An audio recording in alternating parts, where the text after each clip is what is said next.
Ayer nos reunimos con los líderes de la comunidad y siempre que nos reunimos nos gusta hacer una evaluación de la marcha tanto de los grupos caseros como de la congregación en general. Y cuando yo tenía pensado hablar de otra cosa, esta reunión me cambió un poco el tema que quisiera compartirles en esta mañana. Tengo la costumbre de moverme bastante y me siento medio acorralado entre los micrófonos. Hay varios ejemplos de iglesia que podríamos llegar a tomar en el Nuevo Testamento, porque siempre es bueno reflejarnos y vernos en congregaciones bíblicas donde las cosas funcionaban, o por lo menos como en lugares donde en principio funcionaban. Y yo creo que la iglesia, ejemplo especialmente para nosotros, porque quizás haya otras iglesias donde podamos tomar alguna parte de ejemplo, pero que no nos serviría del todo por la falta de datos. Yo creo que la iglesia de Antioquía era una iglesia muy atractiva para seguir, pero lamentablemente no tenemos muchos datos de esa iglesia donde estaban presididos por Pablo y por Bernabé, que después son llamados a las misiones. Pero sí hay una iglesia donde se enumeran algunas características que me gustaría que en esta mañana veamos, y es la iglesia de Jerusalén. La iglesia de Jerusalén era un lugar tan agradable para estar que tuvo que venir la persecución para que salgan a las misiones. Vino una gran persecución y todos fueron esparcidos y el evangelio se esparció por todos lados. Pero esta iglesia de Jerusalén tenía algunas características que por lo menos deberíamos intentar imitar o deberíamos velar para que también se reproduzcan entre nosotros. Hechos 2, del 41 al 43, menciona algunas características. En el previo a este texto vemos que el Espíritu Santo cae sobre el aposento alto donde estaban reunidos los discípulos. Dice que hay un gran movimiento en toda la ciudad de Jerusalén. Pedro se para, da un mensaje, se convierte un montón de gente, esta gente es bautizada y comienza a convivir en el plano eclesial o en el plano de la iglesia. Comienzan a convivir en el plano de lo que es la iglesia. Dice el texto 2:41 al 47 de Hechos: así que todos los que recibieron su palabra fueron bautizados, y se añadieron aquel día como 3.000 personas. Y perseveraban en la doctrina de los apóstoles, en la comunión, en el partimiento del pan y en las oraciones. Entonces caía temor sobre toda persona, pues se hacían muchos milagros y señales por medio de los apóstoles. Todos los que habían creído se reunían y tenían en común todas las cosas. Vendían sus posesiones y bienes y los repartían a todos, cada uno según tenía necesidad.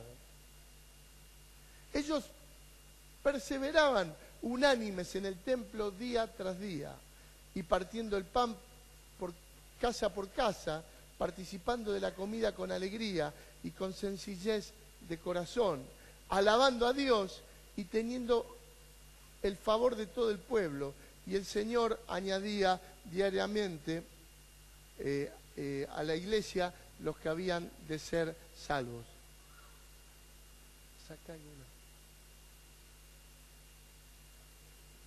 ¿Por qué es una iglesia para tener en cuenta?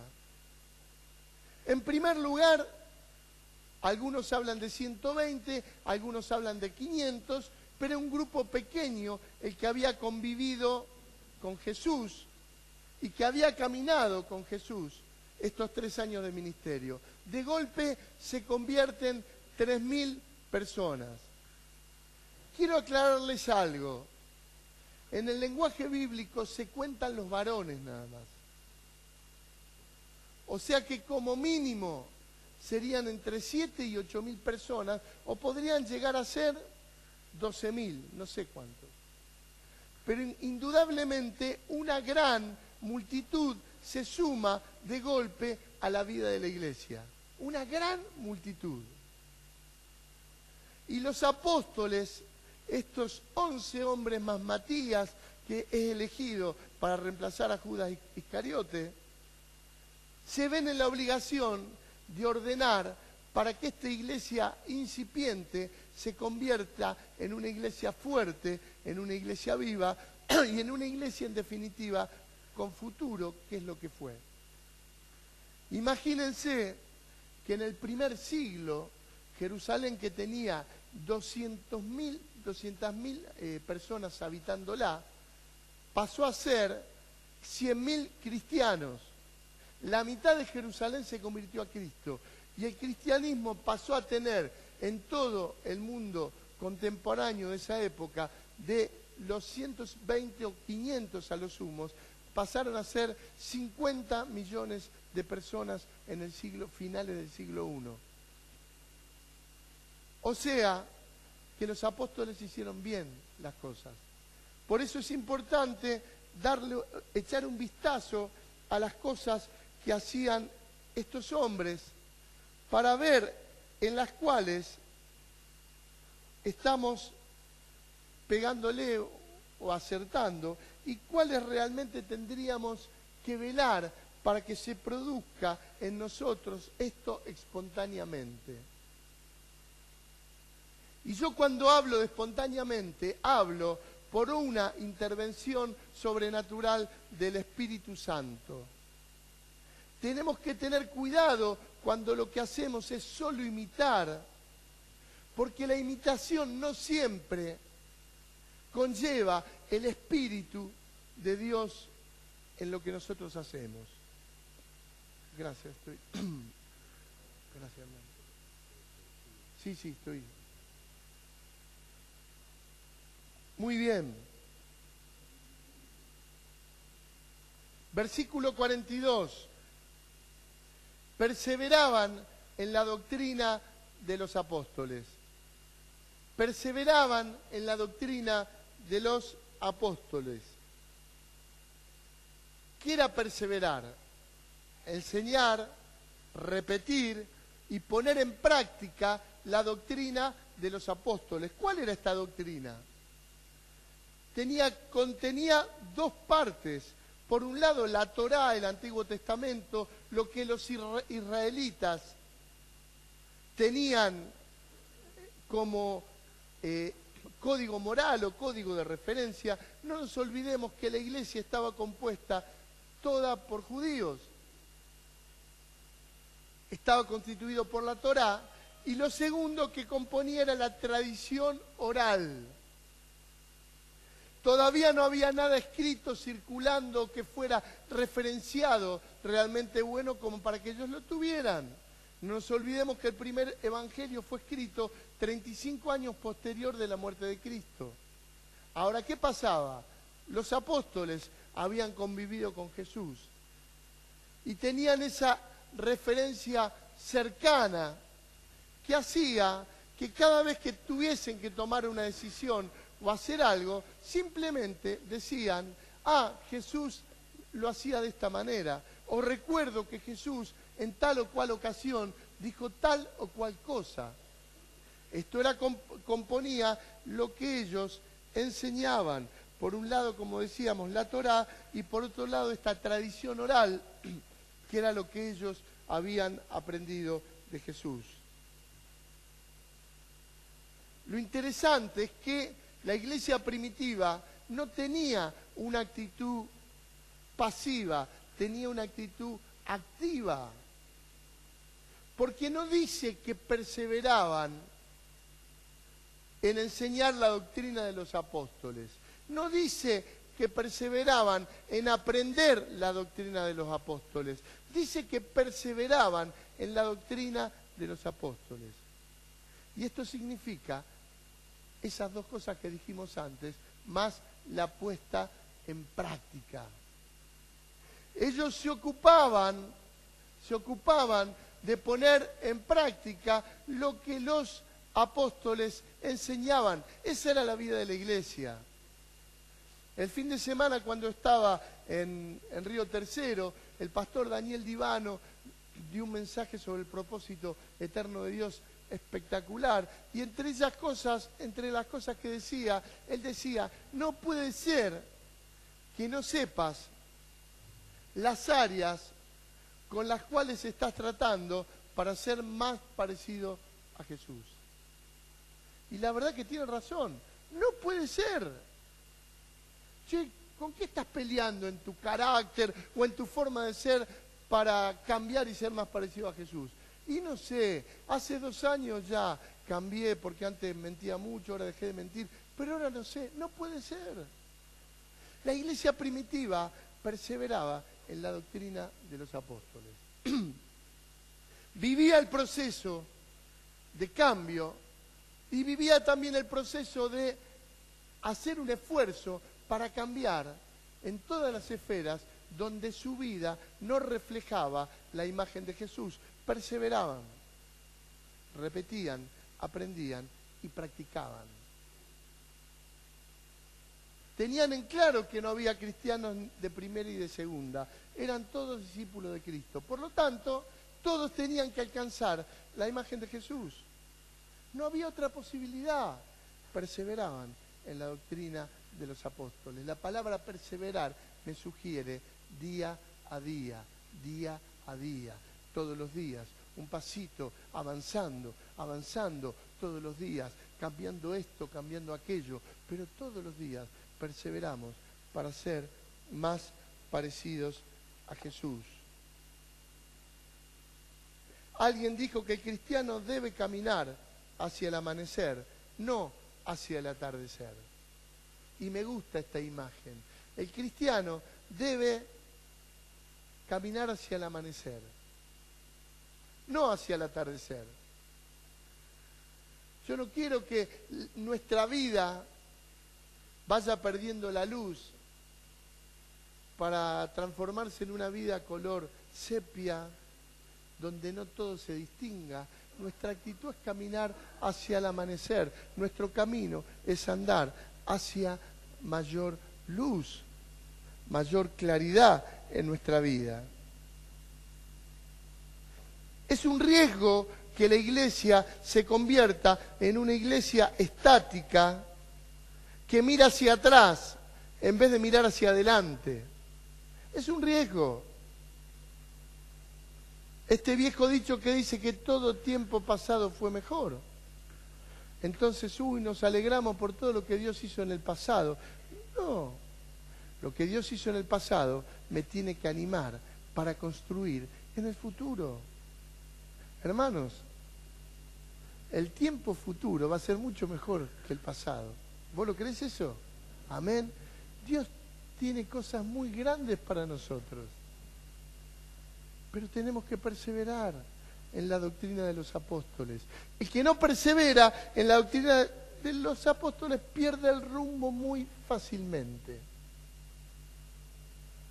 A mí me sugiere, este perseverar es el estar siempre asentado por verdades repetidas, aprendidas y practicadas.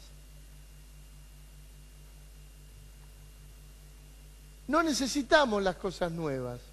No necesitamos correr sobre nuevas cosas.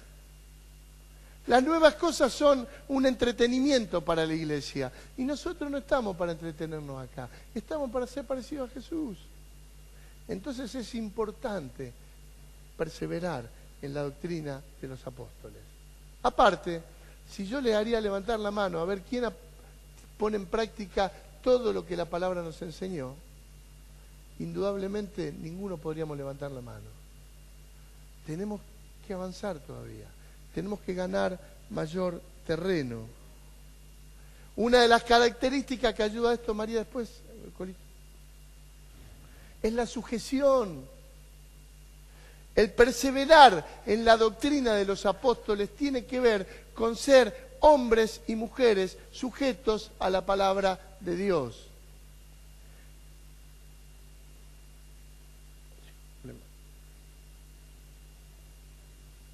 Spurgeon escribió una vez una frase que yo la transcribí en uno de los libros que dice: llegará el día en que en vez de haber pastores que apacientan ovejas, va a haber payasos que entretienen cabras.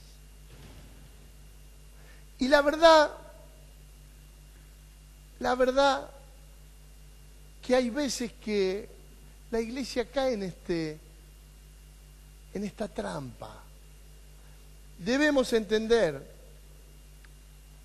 que nuestra misión es sujetarnos a la voluntad de Dios, a la doctrina de los apóstoles. Vos, tu discipulador, te va a enseñar a que guardes todo lo que está en la palabra. El día que te quiera cambiar en algo que no sea bíblico, vos tenés todo el derecho a decirle que no. Ahora, cuando te están enseñando lo que la Biblia dice, no te vuelvas un cabrito. Yo te digo por dos cosas. El mundo te pinta con que lo que vive el mundo es una maravilla, lo que vive el mundo es una porquería. Déjenme, adolescentes, que les hable de un poquito de esto 2 minutos. En la adolescencia parece que nos deslumbran las luces del mundo. Qué divertido es este, qué divertido es el otro, y la vida se nos va a pasar, y si vivimos de acuerdo a lo que el mundo nos dice, vamos a llegar a los 19 y 20 años y nos vamos a querer morir. Porque nos vamos a arruinar la vida. El diablo hoy en día intenta arruinar a los chicos cada vez más chicos. Antes los jóvenes eran los que torcían su vida y se mandaban las macanas. Ahora la macana empieza de la adolescencia. Y todo el mundo se cree que somos unos vivos bárbaros porque hacemos todo lo que hace en el mundo. Yo tengo una mala noticia para darte. El ladrón, que es el diablo, no vino a otra cosa que no sea a robar, a hurtar, a matar y a destruir. Y te va a querer endulzar la vida. Pero lo único que quiere es robarte el corazón para después terminar destruyéndote. Me he cansado de ver adolescentes que cuando llegan a jóvenes tienen la vida tan complicada porque en la adolescencia se la han complicado tanto que ni siquiera tienen la fuerza de cambiar para volver al Señor. No te dejes deslumbrar por las luces del mundo. Sé un discípulo sujeto. Sujetate a la voluntad de Dios. Dios nunca te va a defraudar. Hacer lo que Dios dice siempre te va a hacer bien. Siempre.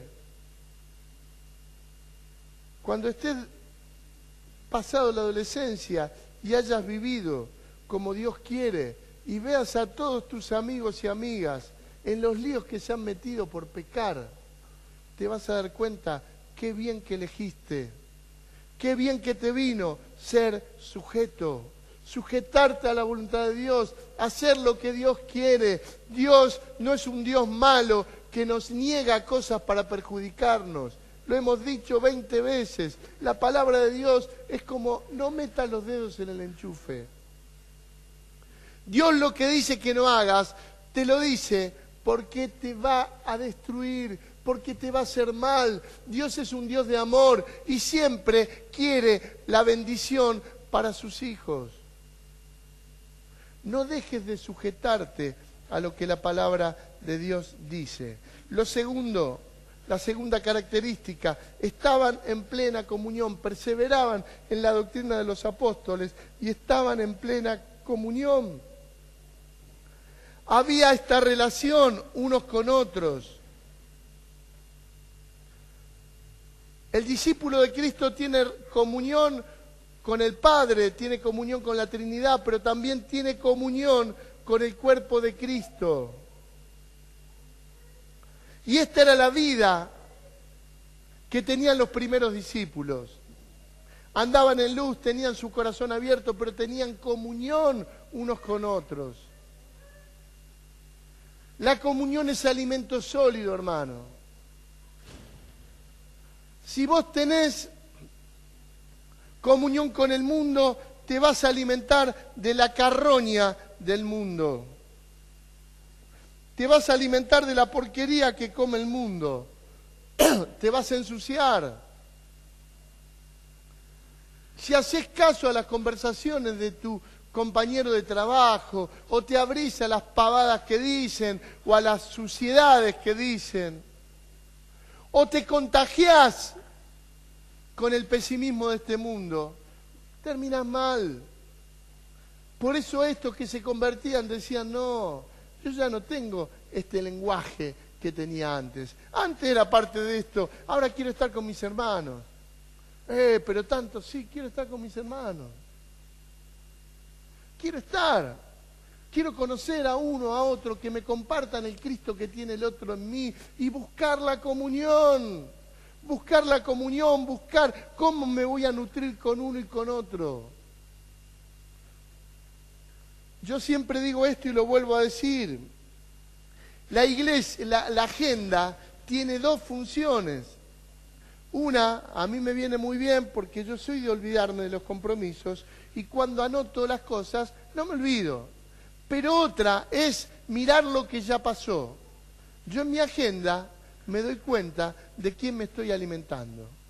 Por supuesto, yo paso 6, 7 u 8 horas por día con gente del mundo en mi trabajo. Ahora yo no me alimento de la gente del mundo. Es más, algunos ya los tengo un poquito molestos.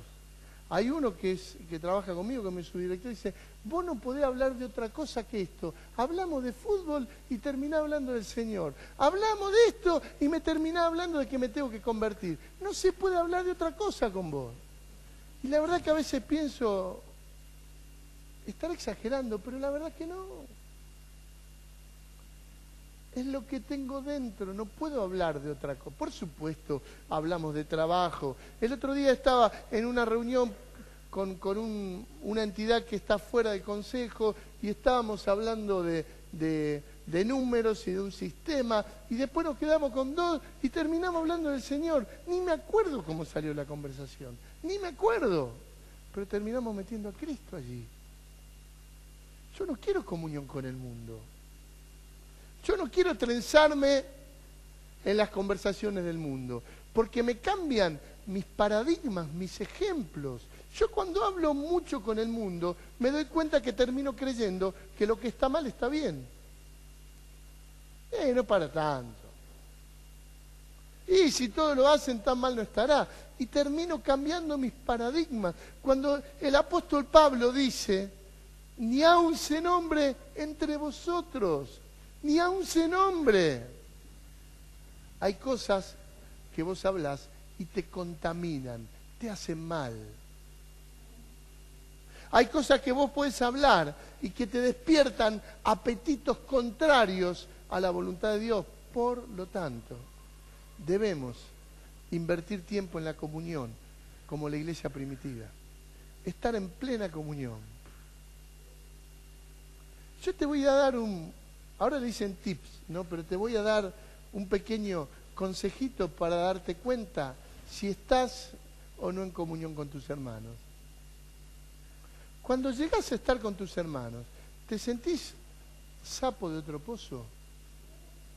¿Te sentís ajeno? Porque cuando yo no tengo comunión plena con mis hermanos, me siento sapo de otro pozo, me siento como que no estoy cómodo en el lugar donde estoy. Y aflora la crítica, y aflora la comparación, y mirá, y toda esta cuestión que el diablo quiere meter. Ahora, cuando yo estoy en plena comunión, llego a estar con mis hermanos y en mi casa. Me siento tan bien, estoy tan feliz. La verdad que nosotros pasamos mucho tiempo de nuestra vida con hermanos. En mi casa, acá, en los grupos caseros. Yo me siento tan feliz. Ni loco cambiaría mi tiempo con el cuerpo de Cristo por tiempo con el mundo. Debemos aprender a vivir la plena comunión del cuerpo de Cristo. Esto también tiene que ver con cuidar las relaciones. No permitir que el diablo meta estorbos a nuestra unidad. No permitirte que los enojos se perpetúen. Yo me puedo enojar una vez. A veces me enojo. Ahora, yo no puedo permitir que ese enojo se construya en una pared que me impida acercarme a mi hermano. A veces tenemos tanto lío que estamos, es como cuando estamos en una habitación oscura, ajena, y cada vez que queremos avanzar nos topamos con algún mueble que no sabíamos dónde estaba. Y estos son los conflictos con los hermanos. Hay muebles. Yo quiero avanzar y me pego con una o con otra. La iglesia de Jerusalén compartía, disfrutaba, festejaba la comunión.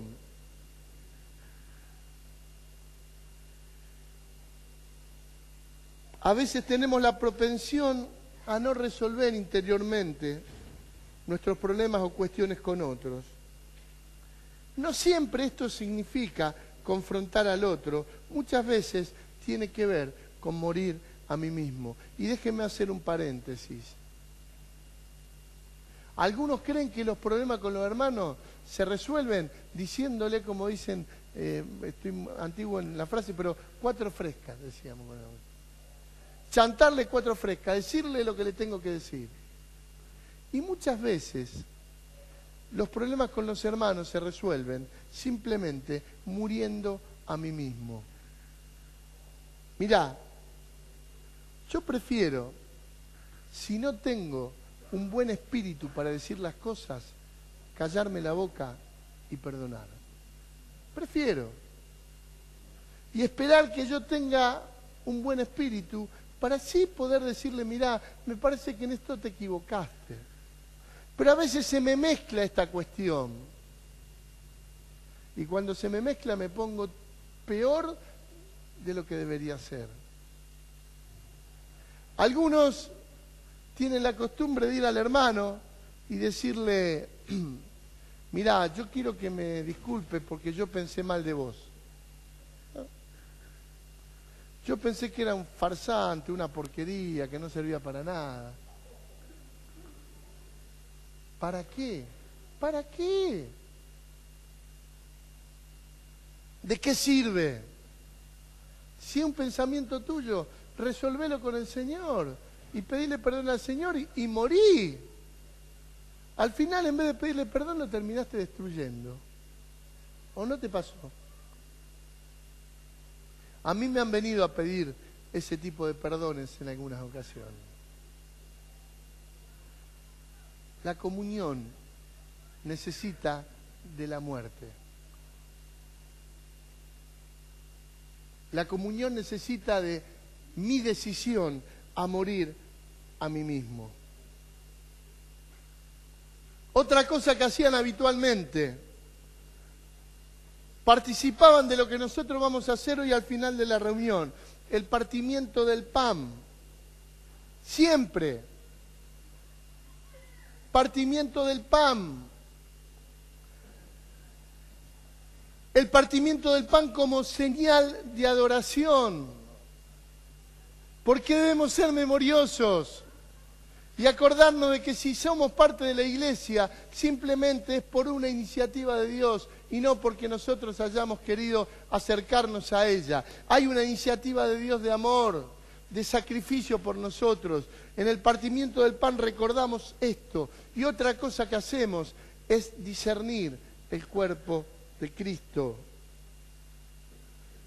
Era habitual en la iglesia primitiva que se juntasen 2 o 3 hermanos y digan, vamos a hacer memoria de él. Y tomasen pan y tomasen vino y lo compartieran y recordaran que si eran discípulos era por el sacrificio de Cristo. Voy un poco rápido, así no se nos hace tan largo. 4º lugar, era una iglesia que oraba. Cuando la iglesia ora, puede pasar todo. Cuando no lo hace, no pasa nada. O todo lo que hace, todo lo que pasa, es pura iniciativa carnal de los que dirigen la iglesia. Debemos ser, como la iglesia primitiva, una iglesia que ora. La vida cristiana es imposible vivirla en nuestras propias fuerzas y la vida cristiana necesita de la comunión diaria con el Señor. Por esto la expresión de oración tiene que ser doble, tiene que ser la expresión de oración privada. Y yo en esto englobo las 2 cosas cuando yo me meto en mi cuarto y cuando estoy orando todo el día en comunión con el Señor. Pero también la oración comunitaria, de a 2, de a 3, de a los 200, que seremos todos juntos orando. Pero debemos tener una debilidad por la oración. Debemos tener debilidad por la oración.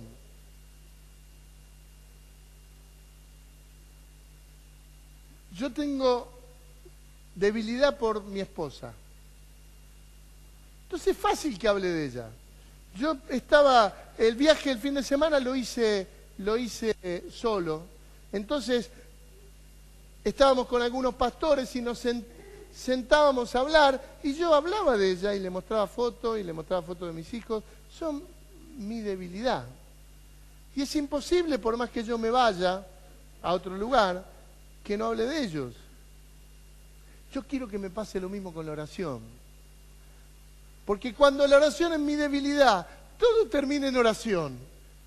Todo termina orando. Estamos juntos con los hermanos y cuando estamos juntos, pará, no te vayas, vamos a alabar juntos al Señor. Hay clima de cielo. Y Dios se mueve en medio de una iglesia que ora. Prado Flores decía, un cristiano sin oración es la mayor contradicción. Y esto es así. La iglesia primitiva hablaba antes con Dios que con los hombres. Era una iglesia que hablaba antes con Dios que con los hombres. Y esto repetía a través de lo que Jesús mismo hizo. Jesús, cada decisión importante a comunicar, pasaba la noche orando. Y él era Dios. Tenía que elegir 12 apóstoles y yo muchas veces me he preguntado, ¿y qué no sabría quiénes iban a ser? Lo real es que pasó la noche orando. Primero hablaba con Dios y después con los hombres. El orar nos prepara para el desafío del hoy.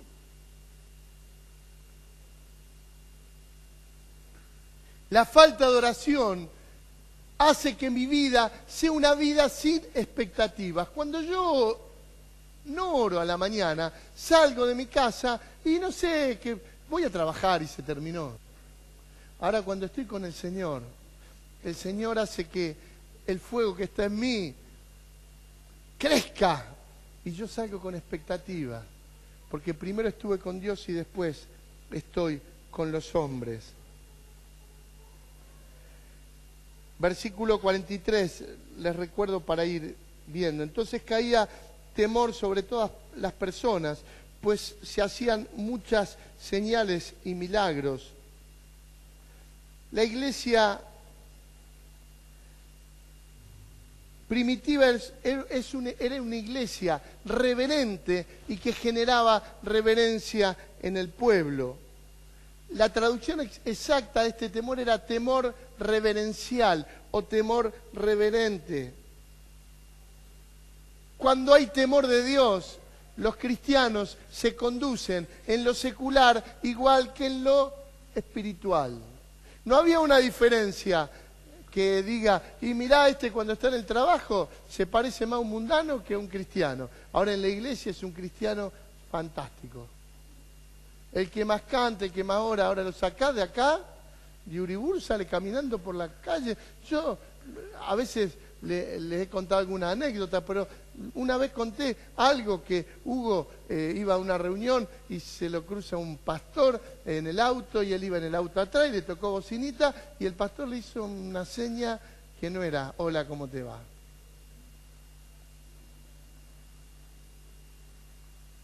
Lo secular, vivido totalmente ajeno a la voluntad de Dios. ¿Sabés por qué es eso? Porque no tenemos temor de Dios.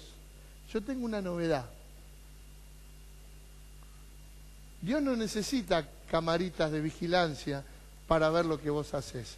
Primera novedad. Y segundo, Dios no mira solamente las reuniones. Dios todos los días, todos los minutos de tu vida está viendo lo que vos haces. Pero no lo hace para condenarte, lo hace para ayudarte, para darte gracia, para vivir la vida cristiana. Pero aún así, nosotros tendríamos que tener temor de cómo conducirnos. Mi vida está expuesta al Señor. La iglesia primitiva tenía temor reverente y generaba este temor en todo el pueblo. El pueblo veía, che, estos realmente han sido transformados. Yo lo conozco a Jacobo, por ejemplo. Yo sé lo que hubo y no sabe lo que era. Era verdulero y la balanza pesaba siempre a favor de él. Ahora no. Parece que el kilo se hubiera multiplicado de papas que venden. Veían cambios y veían que tenían temor de Dios. Y cuando expresaban cosas, no, Dios no quiere que yo haga esto y no lo voy a hacer. Esta es una característica que tiene que estar presente en la iglesia. Y la próxima que decía que estaba incluida en este versículo 43, era una iglesia donde había señales y milagros. Y debemos tener un marco para que Dios se mueva con señales y milagros. Dios lo hace. Podemos contar un montón de cosas que Dios hace milagrosamente entre nosotros, pero yo quiero más. Yo quiero más. Yo quiero que cada vez que la iglesia salga, los enfermos se sanen, los demonios se vayan. Que la gente vea esto. Que la gente vea que en la iglesia hay un mover espiritual, un mover del Espíritu Santo que hace milagros. Ahora, ¿está mal que la gente del mundo venga a la iglesia a buscar milagros? La verdad es que si uno ve los evangelios, no. Porque la manera en que ellos comprendían que Dios era real era a través de los milagros. El otro día en el grupo allí en casa de Norma, el viernes, estuvimos hablando del texto de la pesca milagrosa en Lucas 5. Y la verdad que Pedro tenía una relación muy canchera con Jesús. Era muy canchero. Hasta le dijo, mirá, Señor, la verdad que estuvimos pescando toda la noche y no pescamos nada, pero ya me sanaste la suegra, porque en el capítulo 4 cuenta cómo la había sanado la suegra, así que veo que algo de poder tener. Vamos a hacer una cosa, porque vos lo decís, tiro la red. Si venía cualquier Juan de los Palotes a decirme algo, ni loco, pero como me lo decís vos, lo voy a tirar. Ahora se produce algo con este milagro. Hay una impresión que tiene Pedro que no sé por dónde le pasó, pero dice, apártate de mí, porque soy hombre pecador. Ni siquiera pide clemencia, se siente descalificado. Esto es lo que produce el milagro en la gente. Cuando la gente ve un milagro de Dios, se da cuenta de la inmensidad de Dios y la pequeñez del ser humano. Debemos propiciar, abrirnos a que Dios haga milagros entre nosotros. No dudes en orar por los enfermos que se te cruzan. No dudes. Alguno no se va a sanar, pero otros sí. Otros sí. Jesús tampoco sanó a todos los enfermos, pero cuando un enfermo se sana, yo recién estoy recogiendo noticias de esto de invasión de amor que hemos hecho, que estuvimos 24 horas orando. Yo traje varios testimonios de varios pedidos de oración de mi trabajo. Y uno es de un hombre que es un tiro al aire, soltero, un hombre ya mayor, no quiere saber nada con el Señor. Y la mamá empezó a caer en un Alzheimer, una mujer de 75 años. Entonces este muchacho, yo me enteré de casualidad y fui y le dije, mirá, le conté lo que estábamos haciendo. ¿A vos te molestaría que oremos por tu mamá? Y él me dijo, ¿cómo me va a molestar? No sabes cuánto te agradezco y te tengo que traer algo de regalo. No, no me traiga nada de regalo. ¿Por qué? Yo lo que voy a hacer, lo que tengo que hacer, orar. Bueno, ¿saben? El otro día me lo crucé, me dice, mirá, yo estaba esperando para decirte, porque viste los enfermos, cómo son, pero mi mamá está relúcida. ¿Cuánto hace que oramos? ¿Un mes ya? Sí, más o menos, ¿no? ¿Cómo? 2 meses. Bueno, lo que sea. Se le paró el Alzheimer. Y este ya se ve que estaba midiendo, porque dice, no vaya a ser que la vieja mejore un poquito y después me caiga de nuevo. Pero el otro día fue al médico y el médico le dijo, qué bien que está tu vieja, yo no lo puedo creer. Y ya lo empezó a contar. Ya lo empezó a contar. El otro día voy, él oró por... Le digo, no, yo solamente, le digo, hubo un montón de gente orando por tu mamá. Sí, por el hecho de que el Alzheimer se le detuvo. Dios sobra, hermanos. Dios sobra. Tenemos que animarnos a imponer manos, a orar por los enfermos, a clamar a Dios, que Dios se mueva en medio de su pueblo con milagros. ¿Se acuerdan la oración de cuando Pedro y Juan son encarcelados? Señor, mientras tú te mueves, extiendes tu mano, haciendo prodigios, milagros. Dios lo quiere hacer en medio de su pueblo. Dios lo quiere hacer, pero tenés que creerle a Dios y relacionarte de esta manera. Tenían en común, séptimo, todas las cosas. Voy rápido porque se me está haciendo tarde. Y esto habla de un corazón generoso.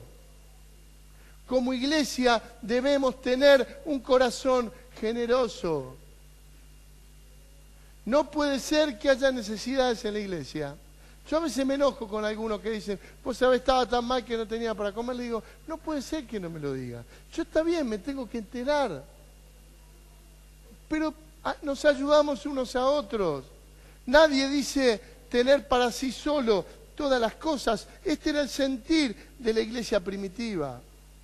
Abrir el corazón, abrir la casa, abrir la billetera. Pero siempre, siempre estar solucionando las necesidades de los demás. Cuando no hay amor es muy difícil que esto suceda, pero cuando el amor de Dios está latiendo, esto es precioso y es habitual. Asaf tiene una canción que me encanta porque dice, yo sé que es posible dar sin amar y es imposible amar sin dar. Y esto me encanta. Yo puedo hacer como los políticos, ¿no? Busco las cámaras, me ocupo de que vengan los canales de televisión y todo y vean cómo yo ayudo. O puedo hacer como hace la iglesia, que como expresión de amor a los necesitados ayuda en silencio. Pero una característica como iglesia debería ser, necesitamos que sea, ser una iglesia generosa. Sigue el texto. Esto está para hablar 2 reuniones, pero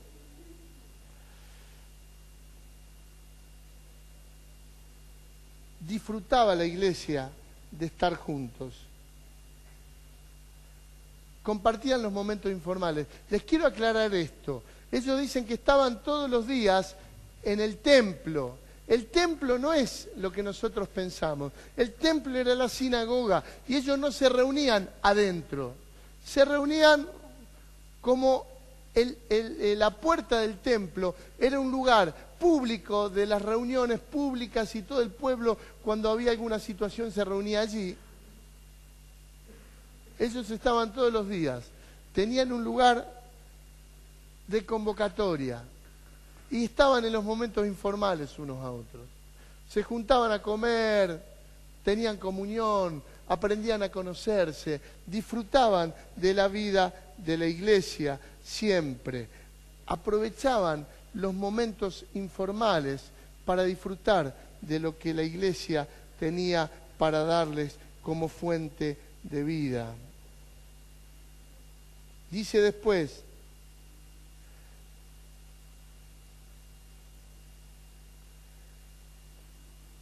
alabando a Dios y teniendo favor con todo el pueblo para terminar. La alabanza debe ser un gesto habitual de una iglesia que contiene la vida espiritual de Dios. No es una cuestión de posturas, no es una cuestión de una actividad especial, es un corazón que necesita todos los días alabar a Dios. Hay una canción que Asaf tiene que se llama, que dice, yo nací para adorar. Pero indudablemente en nuestros días cantamos tantas cosas, pero no cantamos adorando al Señor ni alabando al Señor. Y esto tiene que ser habitual. El pueblo de Dios tiene que ser un pueblo alegre, porque tenemos el tesoro más grande que podríamos anhelar o tener. Y este pueblo alegre, en definitiva, es un pueblo que alaba a Dios sin cesar. Siempre alaba a Dios. ¿Sos de cantar? No, algunos me dirán, yo canto mal. No importa, canta igual. Alaba al Señor todos los días. Todos los días. Cuando te levantes, cuando vas al trabajo, canta al Señor, alabalo, agradecele todo lo que Él ha hecho. Esto te va a limpiar. Y el texto termina diciendo, el Señor añadía a la iglesia los que habían de ser salvos. Y es hermoso esto, porque yo me hacía la idea de que Dios hace un chequeo de una lista de cosas. Primero ve si perseveran en la doctrina de los apóstoles. Después ve si hay una comunión plena. Después si le recuerdan a Él a través del partimiento del pan. Después mira esto de que es una iglesia que ora. Y ve que ora la iglesia. Que es una iglesia que tiene temor de Él. Donde Él no tiene ningún problema en irrumpir haciendo los milagros que sean. Que es una iglesia generosa. Que disfrutan estar unos con otros. Que es una iglesia que adora. Y que es una iglesia que para colmo todo el mundo tiene buena opinión. Siempre hay algún torcido que va a opinar mal, pero todo el mundo tiene buena opinión. Y Dios dice, esta es la iglesia donde voy a injertar nuevos discípulos. Donde vale la pena que muchos se conviertan. Donde vale la pena que muchos lleguen al conocimiento de Cristo. Porque de esta manera yo sé que van a estar tan bien atendidos que van a crecer todos los días. Sinceramente anhelo que esto se haga carne en nosotros y que realmente cada uno de nosotros aporte lo que necesita aportar para que esto se produzca. Yo quiero decir algo, uno puede llegar a decir, bueno, ¿para qué? Esto se lo tendría que haber hablado a los líderes y los líderes tienen que ordenar todo esto, pero no. La iglesia es lo que cada uno hacemos de ella.